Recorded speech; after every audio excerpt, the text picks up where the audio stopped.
welcome Thomas. Thank you for making time today. You are a special guest for me and for Stickman. I've known you for over 5 years and we started working in your previous organization together, and it was one hell of a journey. The business was growing for you and you were looking at cyber. So, and through that relationship, we have some fond memories of the project, but we also have fond memories of going on motorbike rides around Sydney. And thanks to you and your interest in electric motor vehicles, so we have something in common there. So thank you again for coming. And this is our knowledge series, primarily to impart knowledge to our network. And I would like to start with you introducing yourself briefly to our audience, and then we'll get into a discussion around everything IT and cyber. Yeah, thanks for having me, and great catching up again. Great having a good coffee, a good chat. So that's really important nowadays, to really catch up again, and it's great. It's really appreciated. And yes, we had already quite a journey. you alluded to it, and it's been a lot of learning as well, and we achieved a lot, which I'm pretty proud of. And we were literally, as we called it at the time, fixing the engines in flight and changing them. So often things are not easy, but you need to get on with it because it's essential, especially when it comes to cybersecurity. So who am I? I'm an IT professional. Been that for a long time, even started way back as a student working in a research section for what has become now a section of Tesla. So I'm pretty proud of that, somewhat. I mean, nowadays it's maybe to be reviewed a bit, but since then did a bit of a stint in research in artificial intelligence. Off the back of it, I created a great piece of software for engineers, which they all use the software, but I had to cut out the actual intelligence because it wasn't working in practice. So maybe nowadays that's changed, and even with all the cybersecurity products out there saying they're intelligent, I had my mixed experience over the last few years with those.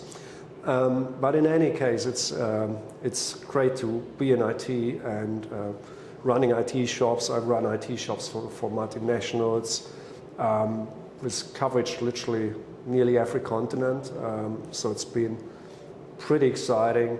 Now I'm focusing more on the not-for-profit sector, of the for-purpose sector, which is really rewarding, where you're working in that space and see the impact it has and how technology can enable that you can provide services, care to your clients all across a wide region. And this is focusing currently in particular around Australia, which is undergoing tremendous trauma and flooding, bushfires and all this. And in general already it's disadvantaged with services, healthcare services to children available out there. So I'm pretty proud of doing my part in that space to securely and effectively deliver these services remotely wherever possible to various locations, and being innovative by bringing different ways of getting the internet to certain locations, because that's been hard traditionally, but luckily there's some tech and new internet services emerging. So I love that space, and it's good fun. At the side, I'm as well staying in touch with, as a special advisor to private equity, so working with them when they're looking at due diligence or investments. So great fun to be in that space as well. Beautiful, beautiful. So you've had an outstanding career. As far as I work with a number of CIOs, and your journey, you've been such a stable operator working with some large enterprises, helping them manage plus also transform their IT. So in your 20-30 years of experience, what would you see as the biggest transformation which you have seen and experienced for the IT world? For the IT world in general, or when I actually moved? Yeah, even from your experience, right? The biggest transformation, I'm that old, I knew when the internet and email came about and so forth, and which enabled a lot of stuff. But what I believe is probably one steady component has been, you always have to look at what do you want to solve, what is the real problem here, not throw just tech at it and so on. And there has been exciting tech coming up and so on. Yet if it doesn't have a purpose or a utilization, and it's just for what? So they're very pragmatic actually. I want to see it work, and that includes even all the cybersecurity tools and softwares. If you don't get the basics right, so I'm a big fan of getting the basics right, and this applies today like it did 20 and 30 years ago. Like if you don't have that right, so probably turning that a bit around here, but the cloud, these techs, yeah, but it's just a shift. Or the cloud is even, think of it, it's like mainframes. They were like a cloud. You had timeshare and things on these things. Yeah, yeah. And now you have the same with, as a big fancy called the cloud again. So we are back full circle. And that's a very good analogy, because a lot of people don't realize what the mainframes offered at that point in time. It was probably very heavy tech, right, in terms of bulky machines. But can you touch a little bit more about the timeshares in the mainframe?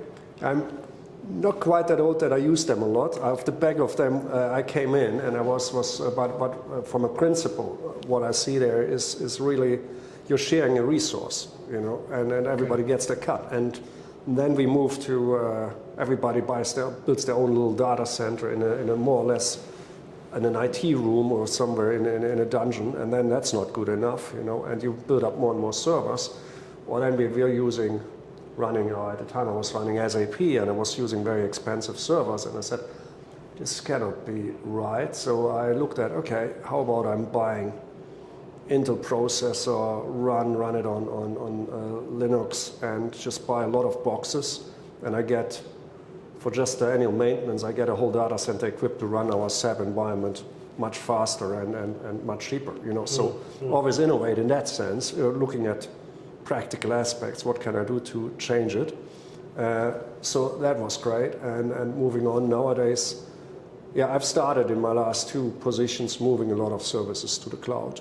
Yeah. And but again, carefully looking at it, because sure enough, I burnt my fingers as well, where one developer let the lights on, I call it, but the lights on a very expensive something machine learning, something server or service, I should say. And sure enough, the bill was pretty high, and there was no way to get around it. So one needs to be conscious of that. So financial management of these aspects and knowing what resources you have switched on and how you switch them on and off is critical, and that's probably been similar in the mainframe days. If you used a lot of compute of these resources or got your share, and there was potentially, I'm not sure how good they were with accounting then, but nowadays the cloud services are obviously extremely good at it, with looking at their margins, which are massive. But I believe still everybody is winning. We as a organization don't have to worry about are these servers sitting there, powered, UPSs, whatever. No, it's all taken care of, and you're just focusing on the customer or the client experience. And with that, it's the internal customer and the external customer. So not only externally focusing. So everybody, what's the experience with your IT services? Make them great, focus on them, and let the lower levels be covered by services. And this probably applies to the cloud, the hosting, the backup, all this extends into security, where there I believe it's still an area to be understood. What services do you really need or not, but you're the expert in that, I guess. Yeah, but there's also this misconception that if I move to the cloud, security comes along with it, right? So what's been your experience in that, in terms of when you run such significant transformation programs, what you've run, moving from on-prem to the cloud, or changing the actual software engine which is running in an environment to a cloud-based or a SaaS-based? What would be your guidance and advice about looking at security in those instances? Yeah, security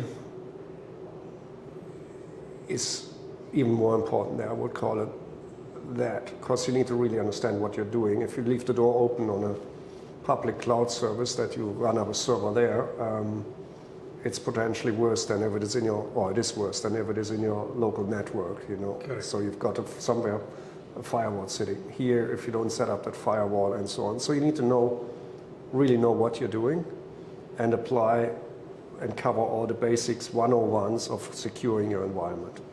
There's a lot of advice and a lot of checking tools, check tools in the cloud services, so they are great. But as well, work with the right partners. Don't go it alone. Don't just send your IT engineer off and so research it a bit and run it up, and she'll be right. That won't work. So you need to have your right strategic partners to run at this and make sure you're secure, you don't spend too much money, and have the right tools applied, just the right measures. And lastly, security, you need to as well keep your users in the loop, that they behave securely, your developers, that they don't leave the door open or have an open API sitting somewhere there. True. Open API is a very sour topic to discuss, especially after what we saw in Australia, some significant data breaches. So Thomas, we work quite closely together, right? Could you share some of your insights into the whole, partnership with Stickman? Why was it important? Or, how it helped with your focusing on your transformation when security was being more or less outsourced to a third party, right? In that instance, right? Could you shed some light on the whole experience, please? Yeah, no, it's a great question. So when we started, we really were looking for a baseline, a security assessment. And at the time when I did it, this had not been requested by the board or by the management or something. It was up to the CIO to know, okay, I need to do this. I think we're secure, but are we? So I didn't know really. I trusted my engineers and so on. I said, yeah, it's fine. There's a firewall there, and we're using the best product here and the best this. I said, okay, but we don't know, do we? So that's how we engaged and started. And I was researching who would be a great partner to get that baseline established initially. And it wasn't after just a PowerPoint deck as a result of spending money with X, Y, and Z and the big end of town and just getting a 50 slides saying you should be doing this and that, So when we selected Stickman, we really had a really good look at where we stood. We decided against what do we actually want to measure us, which was great, the flexibility which Stickman then had, let's apply this standard and compare us against it. So we got our position. We even developed, which I like, together how we meaningfully communicate where we stand. Because it's not like a technical, we've got this port open and that port open. The board won't understand that. So say, we've got too many ports open and we need to do multi-factor over here. And so the board glazes over. They wanted and I remember the spider diagram where we said, okay, that's what good looks like. And it's not that you have to 100% everywhere, because that's impossible. Then you don't send emails, you don't go on the web, and you don't even use computers, I guess. So you can only have certain, what does good look like for your industry, for your business, define that, and then you measure yourself, and you land somewhere lower in most cases. Maybe sometimes you hit good already, great, but often not. And then how you cover this, and then realizing it's not necessarily the odd pen test here and there that you say, tick, I've tested over there the system. There's so many possible holes and so on. So you want to be a bit more proactive and run a better, like a monitoring, like you do if you're on your performance monitoring and other things. You run something and have experts looking at things. So with the security, we felt, whereas we had great internal engineers in a team, and we had another team innovating, building apps and so on. So we were doing a lot of stuff. And this was our core focus. So we partnered with Stickman then on keeping us secure, which was great, because we established, forgotten how it seems, SOC type service, and so managed security, if you will. We had a bit of a negotiating, how much should that cost, so there was a bit of debate around this, and it's always a bit like insurance. Look, how much do you insure yourself for, and how much do you pay? But if you see the direct benefit where you get on a regular basis, where you are, and then threats are being averted and so forth, which we did, then it's definitely of value. So I really like that. So I think what you hit upon is so powerful that, you can trust your IT team, right? Your engineers and your developers, but always trust by verifying. So it's not blind trust, right? A lot of IT, run organizations think, oh, security, IT can do security. That's fine. They are very smart and knowledgeable. In fact, you had a fantastic team of engineers, but the whole role cyber plays is that verification role, testing and verification, and also monitoring, detecting, and responding to things which are outside the realm of performance monitoring, uptime, and CPU utilization and memory utilization. You're monitoring all of those functions. Our role is to monitor the security aspects which can impact those systems, right? And that distinction, when it was drawn, became extremely powerful for you as the CIO of that organization to be able to really distinguish between IT and cyber, right? And that gave that good balance between IT and cyber. We also worked with you in building your strategy, your cybersecurity strategy. Could you share, because obviously we were working from the outside, but you had a lot of interactions internally on the whole. So we did a questionnaire, we developed, can you share a little bit more on how that helped you frame your overall vision for the organization, and how you achieved that vision? I think it took us 2 years to get to that point of maturity, right? Yeah, when we started, it wasn't a space where a proper plan or strategy was not that common for many organizations to run cybersecurity. They just bought certain products, and as I touched on, there's a lot of marketing, and that's the best product, that's the best product.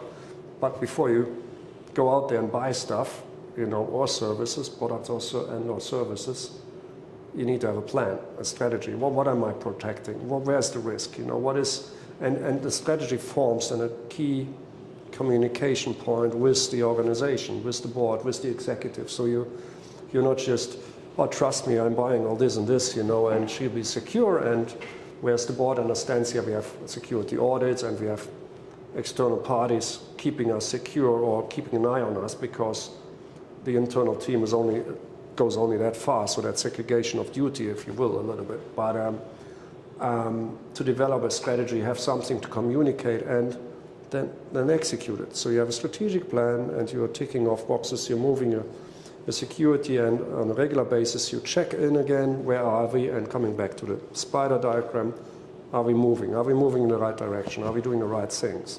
Okay. So not just falling for the 5 or so calls and getting regarding to cybersecurity services and products, but rather what you need, what you want. Obviously, like with any plan and strategy, you need to check in, adjust, update it on a regular basis as well. The businesses, the processes are changing, so keep it together, and not just say this is not a 5-year plan, this is set in stone. Because I guarantee you, once you kick off the plan, you analyze, you kick off the plan, by the time you really get into it, things have changed already. So keep on. It's agile. Run it in sprints, adjust it, update it, have the big plan in mind and work towards it. Having a vision in mind and then working towards that vision by... And this was a joint learning for us, because we were at the same time as well running fully agile, innovating our apps and so on. And for probably some traditional security providers, they're not so used to this kind of a mentality of agile and sprint, but developing the big vision with the key benchmarks and the framework that we check against, but then implementing improvements. So did you have any challenges with stakeholders, business stakeholders, or your experience to share with our audience in terms of you had the vision of creating the cyber maturity for the business, but the business didn't really initially know even what was going on, but you had to create that awareness and that vision and share that. So what were your challenges or learnings from dealing with other business execs? It's probably the challenge or the art in getting it right is to very effectively and concise communicate on the right level to the right stakeholders. I touched on it earlier, ports open, this and that and that, and just paint a scary picture and then ask for $1 million to fix it, every board member says, I'm not sure. I'm not sure if he knows what he's doing or if he knows what to focus on. So you need to get that right. You need to reference, that's the journey, that's the standard, be it ISO, NIST, or Essential 8, whatever you benchmark you against, and say why, and then say that's what we need to do in the right language. That's probably critical, and it's awesome to have then a partner which helps a CIO to get this kind of communication right, and then it has to obviously connect all the way through down to what you tell an engineer what to do and what not to do, when administering systems and so on. But that's not what the executive need to know. That's your job. It's your business, running the business of IT, getting that right. But the key is to communicate to the right stakeholders in the right way, and then even to the broader staff, because we can't forget our internal or our staff, because if they don't follow certain best practices that you educate them, you teach them, you make them security aware. I'm going out of my way on this in all my roles to even teach them all the way how to keep your phone, your private email secure. Did you know, now it's probably common sense, multi-factor, but certain basics, make sure you got it on your banking, on whatnot, everywhere to protect yourself. So I'm making it a broad education throughout the business, getting again the approval obviously and from the executive to have certain learning programs out there for every employee that they have to do the information security learning and so forth. So that's part of everything and built in. So in that sense, you're doing your best from the individual users, that they are up to date and secure, to the communication to the executives, and continuously evolving it, and not get sucked into a hype or something. Just do it. No, beautiful, beautiful. So Thomas, if you don't mind, can you share your experience working with Stickman, right? Obviously we had quite a long relationship in helping the whole process, and could you share what was your expectation from a partner? How did we respond back to you? What was the whole, and it was just not you, but we were working across different stakeholders in the business. So it'll be good to know from you in terms of an overall, experience of working with a partner like Stickman Cyber. Yeah, I think it's always the right partner. You need to meet on the right wavelengths, and then have the ability to adjust and learn from each other. So not engaging, say, with a partner that has a very fixed formula and they impose it on you and it even doesn't fit, But in the case of Stickman, you guys were very adaptive and flexible, and in part even learning yourself, And when we started things at the beginning, we realized, this is a project, has so many moving parts, we need to introduce a bit more project governance project shape into it. And Stickman stepped up and helped me there, because I didn't have enough project managers, or especially if you're more in the technical team members, they are often used to run BAU day to day, and the project is for them the other side of the coin, and they are just totally not comfortable with that. So Stickman came to the party and set up a great project manager which chased all of us, with what do you say? Yeah, fully powering us through it, and not giving up, I remember, and you have to do this, you guys have to do this.